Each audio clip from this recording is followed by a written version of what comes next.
For allowing me to be here with you and to speak to you today. First, I would like to share a personal story with you. It was a cold night, 1980, 38 years ago, April, exactly 38 years ago.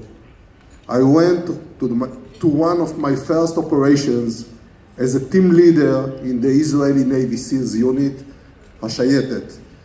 The IDF received intelligence information that a group of terrorists from the terror organization of Ahmed Jibril was preparing to carry out a massive terror attack via sea, similar to the one that happened 2 years before when terrorists killed a bus with Israeli hostages on the Israeli beach road. Therefore, we embarked on the preemptive attack on the terrorist base in Lebanon, southern of Sidon.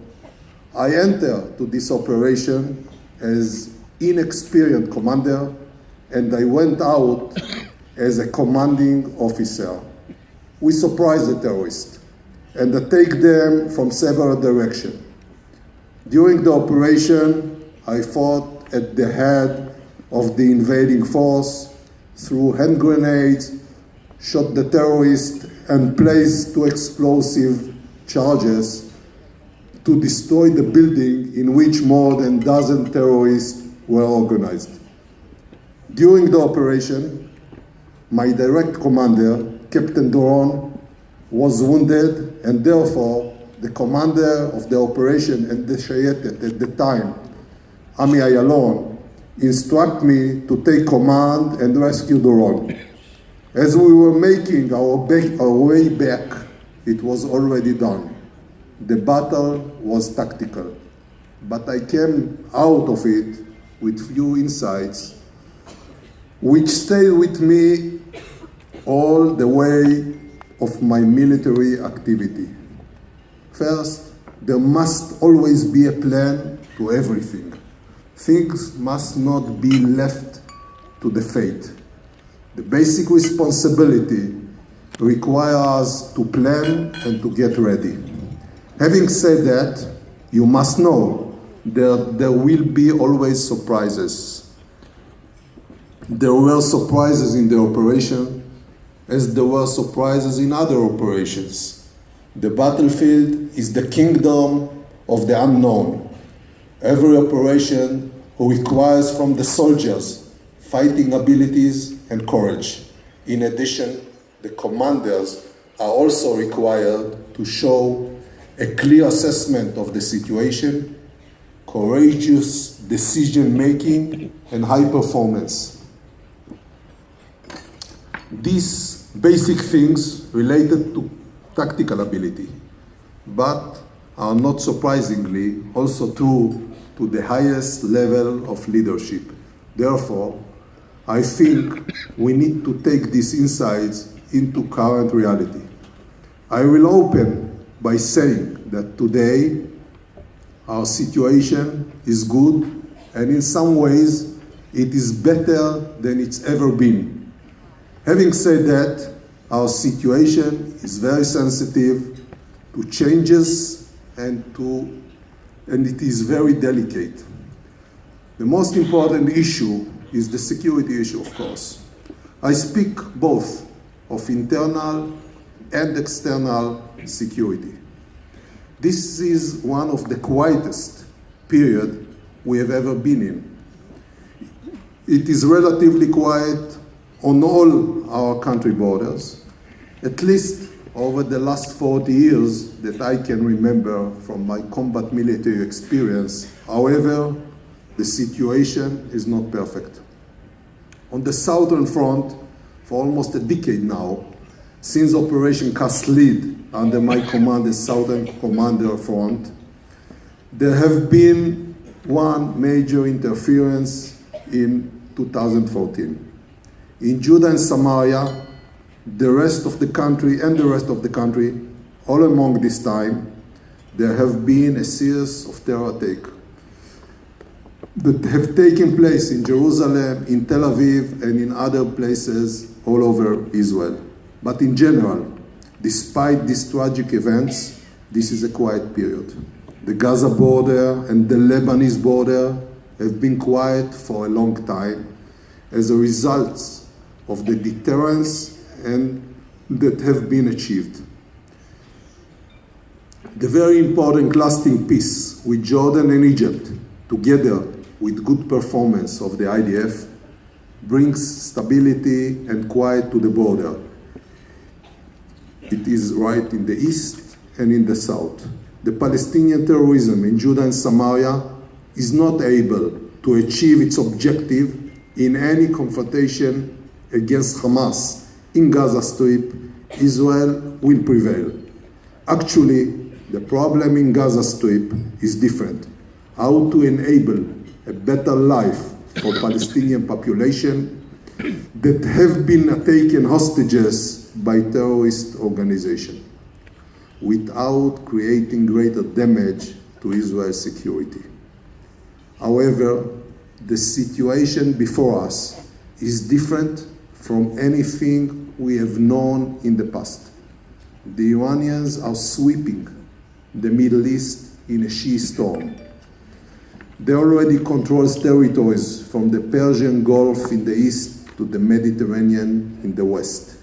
They have occupied major parts of Iraq, Lebanon, and now Syria under Russian wings. Their infiltration into the Syrian Golan Heights is especially alarming to us. The process is organized and aimed at creating a broad and deeper front in the entire northern border of the State of Israel, from the Mediterranean Sea to the Jordanian border. This wide front is being implemented by Hezbollah in Lebanon and Shia militia in the Golan Heights. It includes a headquarters in Damascus, intelligence and communication infrastructure, and a plan for sea and airport in the area. The terror effort on the northern border, while dangerous by itself, is only secondary to the Iranian major effort, creating military nuclear capability in Iran. I will say it again, as it is essential to our national security situation. The war of attrition against Israel is only secondary to the major effort of Iran to possess military nuclear capabilities. A dangerous asymmetric situation is emerging in which the Israeli home front is exposed to an Iranian Shia enemy, while Iran is 1,000 miles away and develop weapons of mass destruction without interruption. This issue is the main security challenge that we will face in the coming years. We must deal with it on the diplomatic as well as the security military levels and build our overall capabilities to deal with this danger. I trust ourselves, and I know we will overcome any obstacle and we will prevail.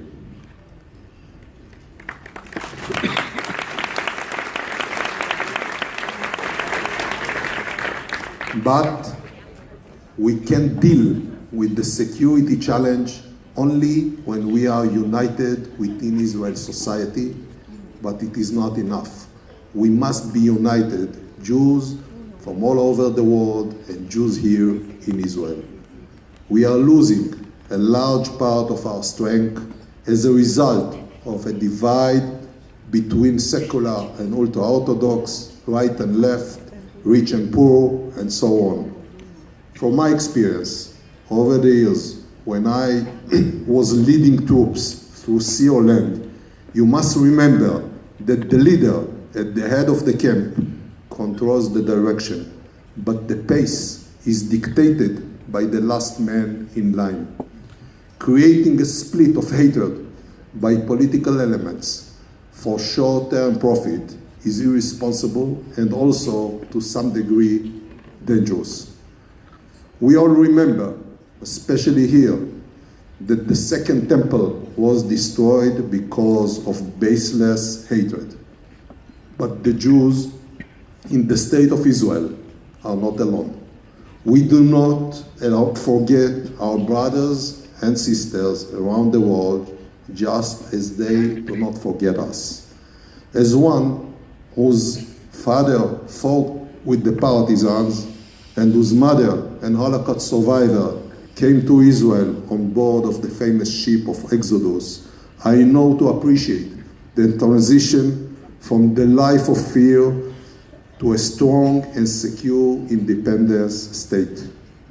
In this aspect, I am very happy to have the opportunity to speak to you, because the connection between the people living in Zion and the Jews living in the diaspora has a decisive influence on the future of the Jewish people and the state of Israel. It is our duty to maintain a tight connection and a productive conversation to make sure that every Jew, secular, reform, conservative, or Orthodox, sees the state of Israel as his homeland, no matter what she or he currently calls home. And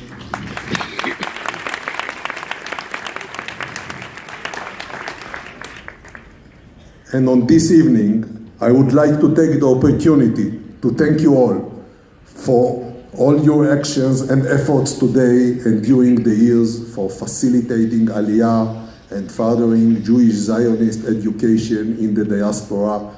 Ever since your efforts are fruitful and realize the Zionist vision. This is also an opportunity to thank Keren Hayesog and the donors, some of whom are sitting here tonight, for contributing to joint project of Keren Hayesog, the Ministry of Construction and Housing, and the Jewish Agency and Amigur. This partnership led to the construction of almost 3,000 apartments of assist living throughout the country for elderly people, many of them new immigrants and Holocaust survivors.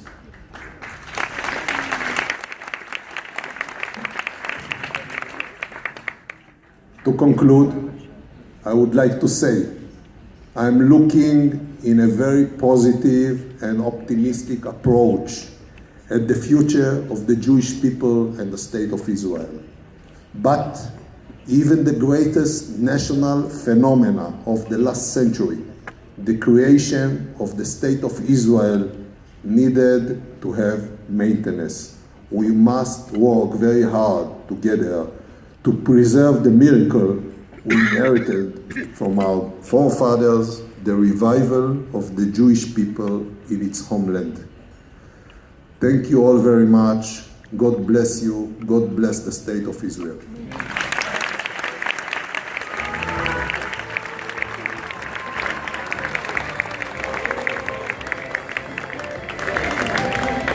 Thank you, Minister Galant. In a few minutes, a special guest will join us. We will wait together.